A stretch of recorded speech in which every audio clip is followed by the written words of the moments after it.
गांव के एक छोर पर पीपल के घने पेड़ों से ढका शमशान घाट स्थित था।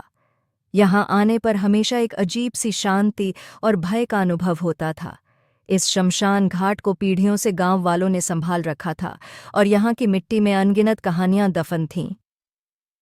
रात का समय था। अंधेरा घना हो चुका था और ठंडी हवा पेड़ों के पत्तों से टकरा रही थी। उसी समय गांव का एक बुजुर्ग रामधन एक अनमोल दीप जलाने के लिए शमशान घाट पहुंचा। यह उसकी नियमित दिनचर्या थी। हर पूर्णिमा की रात वह शमशान घाट में आकर एक दीप जलाता था। गांव में कई लोग इसे अंधविश्वास मानते थे, पर रामधन के लिए यह एक श्रद्धा का प्रतीक था। उसका मानना था कि यह दीप उसकी दिवंगत पत्नी की आत्मा को शांति पहुंचाता है। उस रात रामधन जब दीप जलाने आया तो उसे एक छोटा सा लड़का घाट के किनारे बैठा मिला।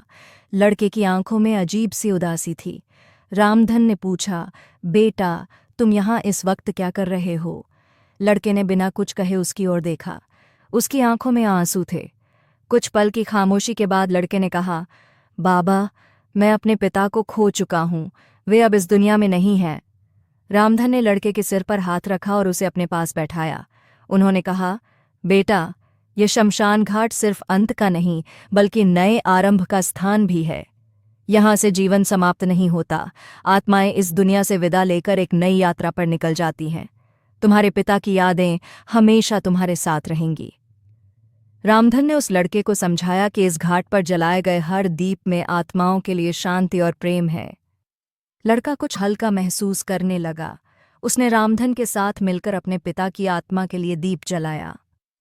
उस रात के बाद रामधन और वह लड़का हर पूर्णिमा के दिन साथ साथ शमशान घाट आते और दीप जलाते।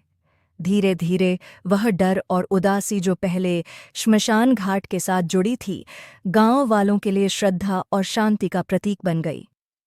इस तरह शमशान घाट एक कहानी का अंत नहीं बल्कि एक नई शुरुआत का स्थान बन गया।